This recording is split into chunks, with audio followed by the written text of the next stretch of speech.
Velkommen hos Madame Løgn og Latina.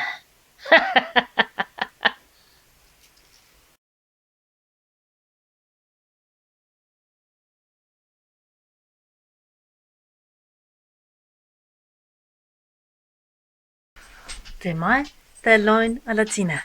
Eller, det er jeg jo så ikke. Det er sådan en slags kunstnernavn. Jeg har besluttet, at jeg nu vil være spåkone. Eller, det er sådan et dumt navn. Jeg har besluttet, at jeg vil være autodidakt sandsirske. Ja.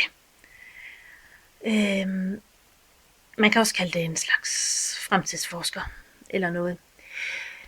Og jeg vil gerne, altså jeg har valgt det her, ikke også, fordi at jeg skal finde noget nyt arbejde eller noget nyt at lave, siger de nede i jobcentret. Og så tænker jeg vil gerne arbejde med mennesker, jeg vil gerne hjælpe mennesker, og derfor så er det så, at jeg nu har bestemt, at jeg vil hjælpe dem med at finde ud af deres fremtid. Og jeg starter i det små herhjemme hos mig selv, og så er det så meningen, at jeg vil hjælpe folk her via nettet, så har jeg heller ikke kontorudgifter, og på den måde så er der en mulighed for at nå ud til så mange som muligt. Det er sådan min store plan. Og det gode er, det positive er, at jeg allerede har fået min første henvendelse. Henvendelse nummer 1. Og det kommer fra en mand, der kalder sig Henrik. Henrik, han har skrevet et brev til mig, hvor han skriver, og nu læser jeg lige op. Han skriver: Kære Løgn og Latina,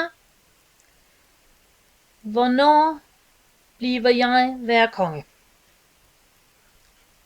Henrik, jeg er først og fremmest rigtig glad for din henvendelse. Det er et ualmindeligt godt spørgsmål, og jeg vil gerne hjælpe dig.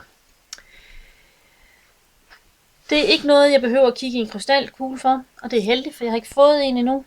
Og man behøver heller ikke læse kort eller noget som helst, fordi det at blive konge, det er jo et privilegie, som ikke mange mennesker har.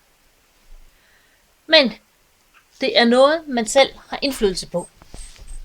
Og derfor, Henrik, vil jeg starte med gammel ordsprog, gammel dansk ordsprog, der hedder: man skal svede, mens hjernen er varm.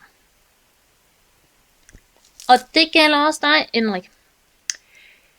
Nu er det sådan, at i et land som Danmark har man heldigvis selv indflydelse på, hvad man kan blive. Og Henrik, når man gerne vil være konge, så må man kigge sig omkring, hvor mangler der en konge.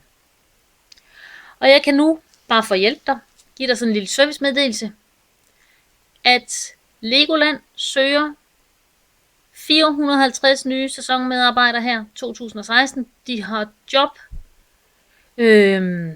færre job, hvad hedder sådan noget? Det hedder en jobbørsjob, et eller andet. Allerede den 15. i den her måned. Og jeg er sikker på, at de skal bruge både prinser og prinsesser og alt muligt.